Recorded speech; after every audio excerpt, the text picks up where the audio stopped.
नमस्कार विद्यार्थी मित्रांनो, कालच्या पिरियडमध्ये आपण Kohlrausch law of independent migration of ions हा पॉईंट घेतला होता.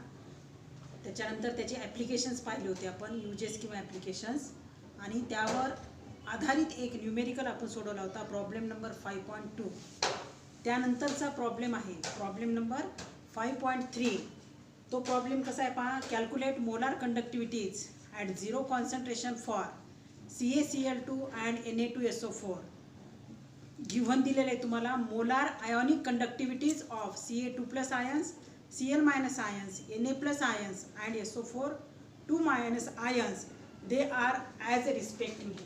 बघा ह्या जे दिलेले आहेत तुम्हाला problem 5.3, lambda Ca2+, lambda nought Cl-, lambda nought Na+, lambda nought SO4 2-, याला म्हणले आपण त्यांच्या मोलार आयोनिक कंडक्टिव्हिटीज. यांच्या व्हॅल्यूज आपल्याला दिलेल्या आहेत आणि आपल्याला कॅल्क्युलेट करायचं आहे त्यांच्या मोलार कंडक्टिव्हिटीच्या व्हॅल्यूज ॲट 0 कॉन्सन्ट्रेशन. कोणाकोणाचे कॅल्क्युलेट करायचे आहे. CaCl2 and Na2SO4, calcium chloride आणि सोडियम सल्फेट. त्याच्यामध्ये कॅल्शियम क्लोराईड पहा, या ठिकाणी कॅल्शियम क्लोराईडची आपण सुरुवातीला त्याची मोलार कंडक्टिव्हिटीची व्हॅल्यू कॅल्क्युलेट करू. त्याच्या अगोदर त्याचं डिसोसिएशन आपल्याला माहिती पाहिजे. CaCl2 on dissociation gives Ca2+ ions plus 2Cl- ions. या ठिकाणी यांची किंमत या ठिकाणी काय नाही म्हणजे किती 1 आहे आणि या ठिकाणी यांची किंमत आहे 2. म्हणजे नंबर ऑफ मोल्स ऑफ कॅटायन्स 1 आहेत म्हणून या ठिकाणी आपण लिहिलेलं नाही. आणि या ठिकाणी number of moles of anions 2 आहे. Therefore n = 2. Then according to Kohlrausch law the molar conductivity of the CaCl2 can be calculated by using the formula lambda naught Ca2+ ions, lambda naught Ca2+ ions plus 2 into lambda naught Cl- ions. हे 2 कशामुळे घेतलं आपण, कारण आपल्याला 2Cl- ions मिळाले. आता मी तुम्हाला dissociation ionisation केल्यानंतर सांगितलं ना, यांची किंमत किती आहे 2 आहे. त्याच्यामुळे इथं पण 2 लॅम्बडा नॉट Cl- आयन्स लिहिले. आता या ठिकाणी लॅम्बडा नॉट Ca2+ किती आहे 104 plus 2 into lambda nought Cl- किती आहे 76.4. म्हणजे हे किती येईल 104 प्लस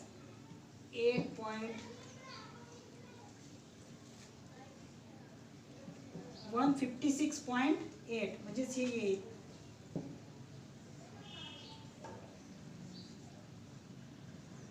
640,562.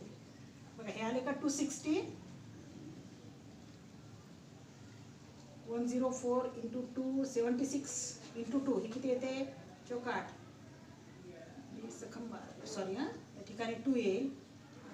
हां बरोबर. आता 0.8 4 आणि 2 6 5 आणि 2 हे येईल 256.8 पर ओहम सेंटीमीटर स्क्वेअर पर मोल. बघा उत्तर तुम्हाला दिलेलं आहे, पण हे 2 कसे आले फॉर्म्युल्यामध्ये हे आपल्याला कळायला पाहिजे. त्याच्यासाठी आपण डिसोसिएशन तुम्हाला सांगितले. CaCl2चं डिसोसिएशन झाल्यानंतर आपल्याला Ca2+ ions plus 2Cl- ions मिळतात. त्याचं डिसोसिएशन आपल्याला करता आलं पाहिजे. त्याच्यानंतर सेकंड कोणतं दिलेलं आहे याच्यामध्ये Na2SO4. सेकंड मोलार कंडक्टिव्हिटी कोणाची काढायची Na2SO4. Molar conductivity of Na2SO4 is equal to Na2SO4चं डिसोसिएशन कसं होईल Na2SO4 it is on dissociation gives 2 Na+ ions plus SO4 2- ions. त्याच्यामध्ये इथे यांची किंमत कॅटायन्सचे नंबर ऑफ मोल्स 2 आहेत, अनायन्सचे नंबर ऑफ मोल्स 1 आहे. या ठिकाणी काय नाही म्हणजे 1 आहे. देअरफॉर फॉर्म्युला काय आहे मग 2 into lambda nought Na+ ions plus lambda nought SO4 2- ions. या ठिकाणी फॉर्म्युला आता नंबर ऑफ मोल्स कॅटायन्सचे 2 असल्यामुळे आपण इथे घेतले 2 into lambda nought Na+ ions किती आहेत 50.1 plus lambda nought SO4- ions 159.6. तर हे किती येते 2.0 100.2 50.1 इंटू 2 100.2 प्लस 159.6. तर याचा आन्सर काय ते 8952 259 39.8 पर ओहम स्क्वेअर सेंटीमीटर पर मोल. हे दोन्ही आपण न्यूमेरिकल्स अकॉर्डिंग टू कोहलर्स लॉ या ठिकाणी फॉर्म्युला वापरून हे आपण दोन्ही न्यूमेरिकल सॉल्व केलेत पेज नंबर 95 वरचे. त्याच्यानंतर जो प्रॉब्लेम नंबर 5.4 आहे तो प्रॉब्लेम खाली दिलेली थेरी आहे तुम्हाला बघा 5.3.8. अगोदर ती आपण थेरी घेऊयात आणि त्याच्यानंतर तो प्रॉब्लेम घेऊयात. तर ती थेरी जी आहे 5.3.8 ती थेरी आहे molar conductivity and degree of dissociation of weak electrolyte. बघा याच्यामध्ये वीक इलेक्ट्रोलाइट काय आहेत, स्ट्रॉंग इलेक्ट्रोलाइट काय आहेत हे आपण सगळं या अगोदरच्या चॅप्टरमध्ये आयनिक इक्विलिब्रिया ह्या चॅप्टरमध्ये पूर्ण डिटेल घेतलेलं आहे. यामध्ये आपल्याला घ्यायचं आहे मोलार कंडक्टिव्हिटी ही त्याच्या डिग्री ऑफ डिसोसिएशनशी कशी रिलेटेड आहे. या ठिकाणी बघा मी तुम्हाला एक फॉर्म्युला दिलेला आहे alpha is equal to lambda C upon lambda not. म्हणजे lambda C upon lambda nought ह्या दोघांचा रेशो म्हणजे कशाची व्हॅल्यू येते, त्या वीक इलेक्ट्रोलाइटच्या डिग्री ऑफ डिसोसिएशनची व्हॅल्यू येते. आलेशा therefore degree of dissociation is nothing but it is the ratio of molar conductivity of weak electrolyte at concentration C and its molar conductivity at zero concentration. ह्या दोघांचा काय असेल तो ratio असेल, त्याला म्हणतो आपण त्याची अल्फाची व्हॅल्यू. या ठिकाणी दिले बघा तुम्हाला the degree of dissociation alpha of weak electrolyte is related to its molar conductivity by using to its molar conductivity at a given concentration C by the equation. एखाद्या वीक इलेक्ट्रोलाइटची डिग्री ऑफ डिसोसिएशनची value ही त्याच्या molar कंडक्टिव्हिटीशी कशा प्रकारे related असते. Given concentration दिलेलं आहे त्या ठिकाणी सी आणि त्या कॉन्सन्ट्रेशन दिलेल्या कॉन्सन्ट्रेशन सीला आपण त्याच्या दोघांमधलं रिलेशन कशा प्रकारे घेतो. कोण दोघांमधलं रिलेशन, कोणत्या दोघांमधलं रिलेशन, डिग्री ऑफ डिसोसिएशन आणि मोलार कंडक्टिव्हिटी. हे आपल्या या इक्वेशनमधलं दिलेलं आहे alpha is equal to lambda C upon lambda naught where lambda C is the molar conductivity of weak electrolyte at concentration C and lambda naught is the molar conductivity of weak electrolyte at zero concentration. आणि याच्यानंतर त्याचा वरचा numerical घेणार होतो बघा. Problem number 5.4 काय आहे, हा पॉईंट घेतल्यानंतर 5.3.8 घेतल्यानंतर तो प्रॉब्लेम आहे. पुस्तकामध्ये अगोदर आपल्याला प्रॉब्लेम दिला आहे आणि नंतर त्याची थेरी दिली. तर आपण अगोदर काय घेतली, त्याची थेरी घेतली आणि नंतर आपण त्याच्यावरचा न्यूमेरिकल घेऊ. प्रॉब्लेम 5.4 बघा. ह्या प्रॉब्लेममध्ये काय दिलेलं आहे 5.4 मध्ये the molar conductivity of 0.01 molar acetic acid at 25 degrees Celsius is 16.5 per ohm square centimeter per mole. Calculate its degree of dissociation in 0.01 molar solution and dissociation constant if molar conductivity of acetic acid at zero concentration is 390.7 per ohm square centimeter per mole. Problem नीट वाचायचा. Given data काय काय दिलेला आहे आपल्याला तो given data काढून घ्यायचा आहे. तर काय दिले या ठिकाणी कॉन्सन्ट्रेशन 0.01 मोलार दिले आपल्याला ॲसिटिक ॲसिडचं. वीक इलेक्ट्रोलाइट कोणता दिला आहे, ॲसिटिक ॲसिड. त्यावेळेस आपल्याला त्याची मोलार कंडक्टिव्हिटीची व्हॅल्यू दिली म्हणजे लॅम्बडा नॉटची व्हॅल्यू दिलेली आहे. काय दिलेली आहे व्हॅल्यू 16.5 पर ओहम स्क्वेअर सेंटीमीटर पर मोल. बरोबर आहे. आपल्याला कॅल्क्युलेट करायचं आहे त्याची डिग्री ऑफ डिसोसिएशनची व्हॅल्यू म्हणजे अल्फाची व्हॅल्यू आणि डिसोसिएशन कॉन्स्टंट ऑफ वीक ॲसिडसाठी आपण सिम्बॉल वापरतो Ka हा सिम्बॉल वापरतो. आयोनिक इक्विलिब्रिया ह्या चॅप्टरमध्ये आपण ओस्टवॉल्ड डायल्युशन लॉ हा पॉईंट घेतला होता पहा. Ostwald dilution law for weak acid आणि Ostwald dilution law for weak base. तर त्याच्यामध्ये आपण त्यांच्या डिग्री ऑफ डिसोसिएशन कॉन्स्टंटच्या व्हॅल्यूज काढल्या होत्या. Dissociation constant of weak acid is denoted by the symbol Ka and dissociation constant of weak base it is denoted by the formula Kb. Ka आणि Kb. आता ह्या न्यूमेरिकलमध्ये आपल्याला वीक इलेक्ट्रोलाइट हा acetic acid दिला. तो acid आहे म्हणून त्याच्या डिसोसिएशन कॉन्स्टंटची व्हॅल्यू काढताना आपण काय दिलं आहे सिम्बॉल Ka लिहिला आहे. आणखीन एक व्हॅल्यू आपल्याला दिलेली आहे मोलार कंडक्टिव्हिटी ऑफ 0.01 मोलार. ही लॅम्बडा सी ची व्हॅल्यू आहे. Molar conductivity of 0.01 molar acetic acid is 16.5 square centimetre per mole. आलं लक्षात. आता ह्याचे आपल्याला डिसोसिएशन कॉन्स्टंट काढायचे आणि काय काढायचं आहे, डिग्री ऑफ डिसोसिएशन. आणि झिरो कॉन्सन्ट्रेशनला मोलार कंडक्टिव्हिटी ॲट झिरो कॉन्सन्ट्रेशनला आपल्याला दिलेली व्हॅल्यू 390.7 युनिट तेच आहे per ohm square centimetre per mole. आलं लक्षात. लॅम्बडा नॉट म्हणजे झिरो कॉन्सन्ट्रेशनला त्याची मोलार कंडक्टिव्हिटी, लॅम्बडा सी म्हणजे कोणती कंडक्टिव्हिटी त्याची ॲट कॉन्सन्ट्रेशन सी. आपल्याला फॉर्म्युला वापरायचा आहे, alpha is equal to lambda C upon lambda naught. Lambda C किती दिलेलं आहे आपल्याला 16.5 आणि लॅम्बडा नॉट आहे 390.7. ह्या दोघांचं काय जो काही रेशो येईल तो रेशो म्हणजे असेल अल्फाची व्हॅल्यू. न्यूमेरिकल सॉल्व करताना परीक्षेमध्ये पहिल्यांदा आपण डायरेक्ट आपल्याला उत्तर लिहिता येत नाही, तर पहिल्यांदा काय करायचे, दोघांचे लॉग घ्यायचे. असं लिहायचं साईडला. कशाचे लॉग घेतले तुम्ही, 16.5चा लॉग, याचं कॅरेक्टरिस्टिक किती येईल 1. लॉग कशात पाहायचा 16चा 5 मध्ये, बरोबर आहे. त्याच्यानंतर लॉग 390.7 याच्यामध्ये 30, याचं कॅरेक्टरिस्टिक येईल 2.39चा लॉग पाहायचा आहे तुम्हाला 0 आणि 7 मध्ये. आणि दोघांमध्ये या ठिकाणी दोघांमध्ये काय आहे, कोणती क्रिया आहे, भागाकाराची. लक्षात. त्याच्यामुळे या लॉगची काय करायची, वजाबाकी करायची.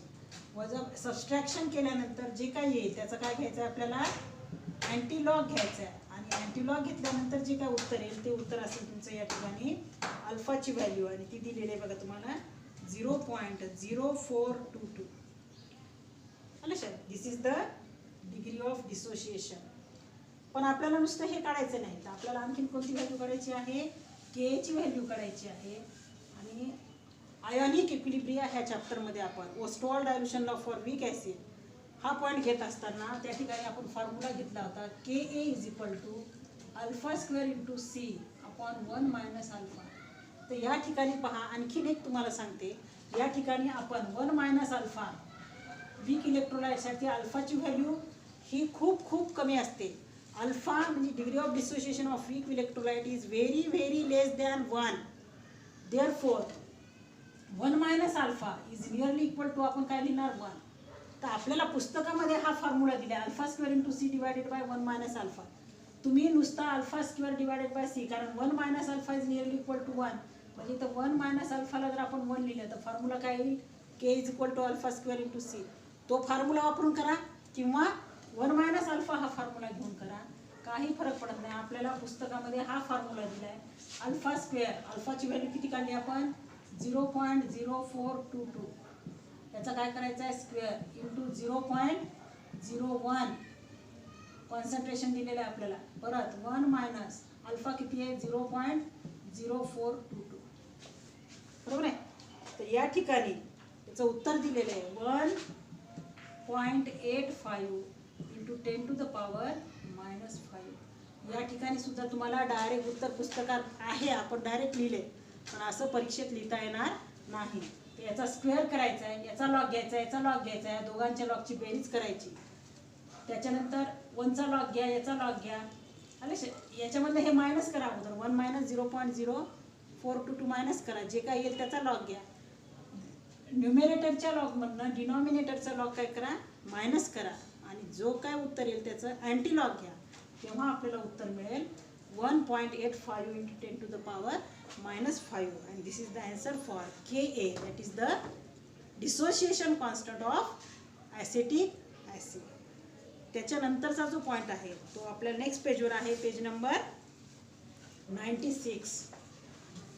पेज नंबर 96 वर दिलेला आहे जो प्रॉब्लेम, सॉरी पॉईंट आहे, तो पॉईंट आपल्याला घ्यायचा आहे. आणि तो पॉईंट आहे त्या डायग्रामशी रिलेटेड आहे, मेजरमेंट ऑफ कंडक्टिव्हिटी. कोणता पॉईंट असेल तो मेजरमेंट ऑफ कंडक्टिव्हिटी.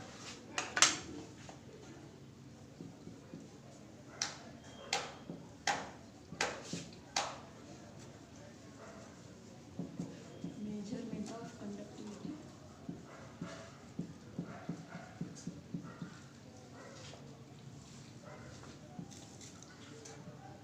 हा आहे point number 5.3.9. 5.3.9 that is measurement of conductivity. The conductivity of a solution can be determined from the resistance measurements by the Wheatstone bridge. बघा, कोणत्याही सेलची किंवा सेलमध्ये जे काय आपण सोल्युशन इलेक्ट्रोलाइट म्हणून सोल्युशन टाकतो त्या सोल्युशनची कंडक्टिव्हिटी आपल्याला डिटरमाइन करायची असेल तर आपल्याला पहिल्यांदा त्याचं रेजिस्टन्स कॅल्क्युलेट करावे लागते. That is R, electrical resistance.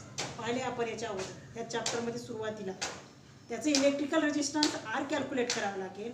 आणि इलेक्ट्रिकल रेजिस्टन्स आर कॅल्क्युलेट करायचा असेल आपल्याला एखादं अननोन रेजिस्टन्स जर कॅल्क्युलेट करायचं आणि आर कॅल्क्युलेट केल्यानंतर आपल्याला त्याची कंडक्टिव्हिटी कॅल्क्युलेट करता येते. बघा, सेलमध्ये आपण एक सोल्युशन फिल करणार आहे. या ठिकाणी बघा, ही सेल दाखवली, याच्यात सोल्युशन फिल केलं आपण. ह्या सोल्युशनची आपल्याला कंडक्टिव्हिटी काय आहे ही कॅल्क्युलेट करायची. पण ती कंडक्टिव्हिटी कॅल्क्युलेट करण्याच्या अगोदर आपल्याला त्या सोल्युशनचं इलेक्ट्रिकल रेजिस्टन्स काय आहे हे माहिती पाहिजे. आणि इलेक्ट्रिकल रेजिस्टन्स हे अननोन आहे, ते आपल्याला माहिती करून घ्यायचं आहे. आणि असं अननोन इलेक्ट्रिकल रेजिस्टन्स जर आपल्याला मेजर करायचा असेल तर त्यासाठी आपल्याला व्हीटस्टोन ब्रिजचा वापर करावा लागेल. Means Wheatstone bridge is used to measure the unknown resistance of the solution. And from that unknown resistance we can then calculate the conductivity of that cell by using the formula K is equal to 1 upon R L by A. तर हा जो formula आहे कंडक्टिव्हिटीचा आपण याच्या अगोदर घेतलेला आहे. पण ह्याच्या साठी आपण सुरुवातीला काय घेणार, कंडक्टिव्हिटी सेल म्हणजे काय. आणि सेलचं कन्स्ट्रक्शन आपण कसं करणार, त्याच्यावरनं त्या सेलमध्ये जे काय आपण सोल्युशन म्हणून इलेक्ट्रोलाइट भरलेला आहे, इलेक्ट्रोलाइट फिल केलेला असतो, त्या इलेक्ट्रोलाइटची आपल्याला रेजिस्टन्सची व्हॅल्यू काढून घ्यायची. आणि रेजिस्टन्स काढल्यानंतर आपण त्याची कंडक्टिव्हिटी काय असते हे सांगू शकतो. मग सर्वात अगोदर आपल्याला काय घ्यावं लागेल, कंडक्टिव्हिटी सेल ही आपण कन्स्ट्रक्ट कशी करतो, how that conductivity cell is constructed, कशा प्रकारे ती कंडक्टिव्हिटी सेल आपल्याला तयार करता येईल. त्याच्यामध्ये दिलेले बघा, ह्या पॉईंटमध्ये अगोदर आपल्याला सुरुवातीला कोणता पॉईंट पाहायचा आहे, कंडक्टिव्हिटी सेल म्हणजे काय किंवा ती कंडक्टिव्हिटी सेल कशी तयार करतात, तिचं कन्स्ट्रक्शन कशा पद्धतीने करतात. या ठिकाणी कंडक्टिव्हिटी सेलची तुम्हाला डायग्राम दिलेली आहे. पहिल्यांदा हे युनिट तयार करून घ्यायचं. ग्लास ट्यूब आहे, या ठिकाणी ग्लास ट्यूबमध्ये आपण हे दोन इलेक्ट्रोड अटॅच केले. एक कॅथोड असेल तर दुसरा ॲनोड असेल, यांच्यावर चार्जेस असतात, पुस्तकामध्ये दाखवलेले नाही. लक्षात, एक कॅथोड असेल तर दुसरा ॲनोड असेल, ज्याला आपण इलेक्ट्रोड्स म्हणतो. ते इलेक्ट्रोड्स ह्या ग्लास ट्यूबमध्ये आपण अटॅच केले. आणि त्याच्या बॉटमला आपण ह्या प्लेट्स जे दिसतात ना, आपण अशा प्रकारे त्या प्लेट्स दाखवलेल्या आहेत, ज्याला म्हणलं आपण platinum plates.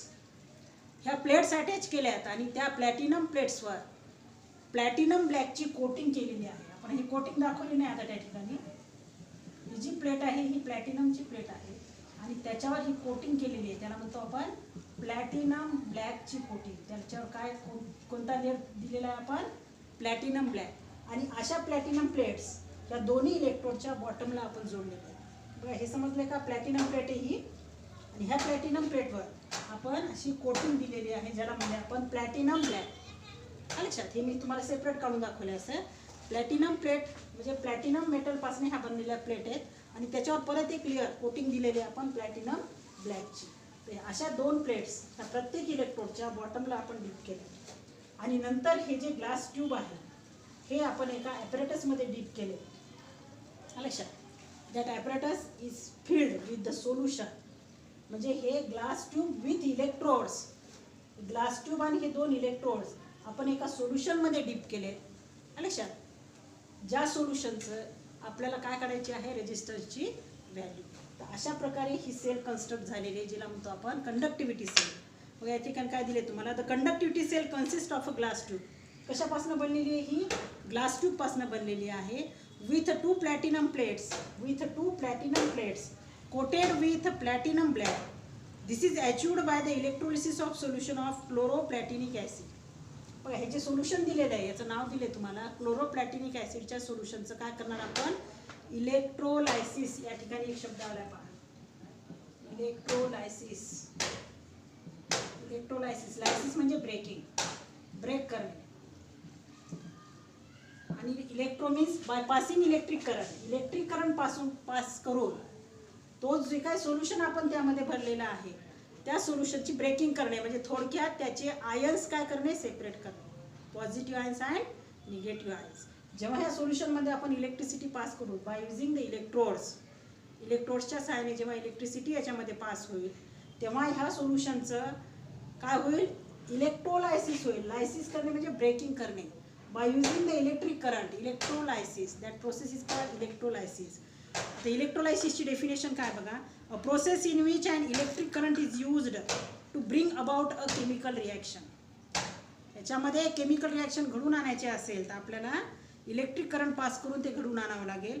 That is called electrolysis. Or a process in which electrical energy is converted into chemical energy. ही एक अशी प्रोसेस आहे ज्या प्रोसेसने आपण त्या सोल्युशनचं ब्रेकडाऊन करून, अच्छा, त्या सोल्युशनचं ब्रेकडाऊन करून त्याच्यामध्ये केमिकल रिॲक्शन्स घडून आणतो आणि त्या केमिकल रिॲक्शन्स थ्रू इलेक्ट्रिकल एनर्जीचं रूपांतर हे कशात करतो, कोणत्या एनर्जीमध्ये, केमिकल एनर्जीमध्ये. That process is called electrolysis. लक्षात आली प्रोसेस. ह्या सेलमध्ये घडणारी जी प्रोसेस आहे त्या प्रोसेसला आपण इलेक्ट्रोलायसिस म्हणले. लायसिस म्हणजे breaking, electro means by using the electric current. इलेक्ट्रोलायसिसची जर तुम्हाला सेपरेट डेफिनेशन पाहिजे असेल तर it is a process by in which and electric current is used. अशी एक प्रोसेस आहे ज्याच्यामध्ये इलेक्ट्रिक करंटचा वापर केला जातो to bring about a chemical reaction. काय घडून आणण्यासाठी, त्याच्यामध्ये केमिकल रिॲक्शन घडून आणण्यासाठी. किंवा ह्याचंच दुसरे एक डेफिनेशन आपल्याला घेता येईल, a process in which electrical energy is converted into chemical energy. ही अशी प्रोसेस आहे ज्या प्रोसेसमध्ये आपण केमिकल रिॲक्शन्स घडून आणतो by passing the electric current. आणि ज्या केमिकल रिॲक्शन घडून येतील त्या केमिकल रिॲक्शन्समुळे इलेक्ट्रिकल एनर्जीचं रूपांतर कशात होते, केमिकल एनर्जीमध्ये. That process is called electrolysis. अशी इलेक्ट्रोलायसिसची प्रोसेस ह्या कंडक्टिव्हिटी सेलमध्ये आपल्याला घडून आणायची. आणि या ठिकाणी जे सोल्युशन भरलेलं आहे त्याचं नाव दिलेलं आहे क्लोरोप्लॅटिनिक ॲसिड. लक्षात, याचं आपण इलेक्ट्रोलायसिस करणार. And then the cell is dipped in a solution whose resistance is to be measured. नंतर ह्या सेलला आपण अशा सोल्युशनमध्ये डीप करणार ज्या सोल्युशनचं आपल्याला काय काढायचं आहे, इलेक्ट्रिकल रेजिस्टन्सची व्हॅल्यू काढायची आहे. आणि हे सगळं जे दिलेलं आहे तुम्हाला ह्या फिगरमध्ये रिप्रेझेंट केलेलं आहे. ग्लास ट्यूब आहे with electrodes. At the bottom of that electrodes platinum plates are attached which are coated with the platinum black. And then this glass tube is dipped in a solution whose resistance is to be measured as shown in figure. आता याच्यानंतर आपल्याला जो घ्यायचा आहे तो आहे point. याच्यामध्ये आपल्याला ॲक्च्युअली कंडक्टिव्हिटी मेजर करण्यासाठी सुरुवातीला आपल्याला त्याचं काय काढून घ्यावं लागते, सेल कॉन्स्टंट. प्रत्येक सेलचे एक कॉन्स्टंट व्हॅल्यू असते जी की आपल्याला काढून घ्यावी लागते. And that is denoted by a symbol L/A. L/A ह्या सिम्बॉलने आपण ते डिनोट करतो. वेअर L इज द, त्या ठिकाणी दिले the conductivity of an electrolytic solution is given by equation. कोणत्या इक्वेशनने काढू शकतो आपण conductivity, K is equal to 1/R into L/A. त्या ठिकाणी दिले 5.5 इक्वेशन. आणि 5.5 इक्वेशन म्हणजे आपलं कोणतं इक्वेशन आहे, कंडक्टिव्हिटी कॅल्क्युलेट करण्याचं इक्वेशन आहे बघा. ते दिलेलं आहे पेज नंबर 92 वर. K is equal to L/R into L/A. हे 5.5 इक्वेशन म्हणजे हे इक्वेशन आहे. आणि या ठिकाणी L/A जर आपण काढलं तर that is called cell constant. पण या ठिकाणी L काय आणि A काय आहे, L म्हणजे डिस्टन्स आहे बिटवीन द टू इलेक्ट्रोड्स. दोन इलेक्ट्रोडला जे सेपरेशन केलेलं डिस्टन्स आहे, the separating distance between the two electrodes that is L. And area of cross section of the electrode is A. लक्षात, या ठिकाणी for a given cell the ratio of separation L between the two electrodes and divided by the area of cross section of the electrode is called the cell constant. Cell कॉन्स्टंटची definition काय दिली मग, sale constant is को L/A हे लक्षात ठेवा formula. लक्षात, त्याच्यावरून आपण त्याची सेल कॉन्स्टंटची डेफिनेशन काय करू शकतो, the ratio of separation between the two electrodes that is the L and area of cross section of the electrode that is A. म्हणजे the ratio of distance between the two electrodes and the area of cross section of the electrode असे म्हणू शकता तुम्ही. आपल्याला ज्या भाषेमध्ये सोप्या भाषेमध्ये लक्षात राहील, सोप्या प्रकारे लक्षात राहील असं लक्षात ठेवायचं. L/A that ratio is called cell constant. आणि हे सेल कॉन्स्टंट काढून घेतल्यानंतर म्हणजे L/Aचा रेशो काढल्यानंतर by using this formula K is equal to 1/R into L/A. लक्षात आपण काय काढू शकतो, त्याचं कंडक्टिव्हिटी काढू शकतो, पण आपल्याला R काढून घ्यावं लागेल. बघा या ठिकाणी आता L/A म्हणजे काय आहे, सेल कॉन्स्टंट. जर आपण L/A ची व्हॅल्यू सेल कॉन्स्टंट म्हणून ठेवली तर K इज इक्वल टू काय मिळेल आपल्याला, L/A म्हणजे cell constant divided by R. हा फॉर्म्युला मिळेल. आणि ह्या फॉर्म्युल्याचा उपयोग करून आपण कंडक्टिव्हिटी काढू शकतो. पण आणखीन एक याच्यामध्ये राहिले, त्याचं रेजिस्टन्स कॅल्क्युलेट करायचं. बरोबर आहे. SI unit of cell constant is per metre, but conveniently it is expressed in per centimetre. याचं युनिट काय आहे, SI युनिट जे आहे त्याला म्हणतो आपण पर मीटर. पण आपल्याला आपल्या कन्व्हिनियन्ससाठी आपण ते युनिट काय वापरतो, पर सेंटीमीटर. मग K इक्वल टू काय मिळालं आपल्याला, L/A आपण सेल कॉन्स्टंट ठेवल्यानंतर K is equal to cell constant divided by R. And the determination of conductivity. Conductivity जर आपल्याला डिटरमाइन करायचं असेल तर खालील 3 स्टेप्सचा आपल्याला उपयोग करावा लागेल. आणि त्या ज्या 3 स्टेप्स आपल्याला दिलेल्या आहेत त्यातली पहिली स्टेप आहे determination of cell constant, second आहे determination of conductivity of given solution, आणि थर्ड स्टेप आहे कॅल्क्युलेशन ऑफ मोलार कंडक्टिव्हिटी. लक्षात हे 3ही पॉईंट जे आहेत आपण नेक्स्ट पिरियडमध्ये घेऊयात. धन्यवाद.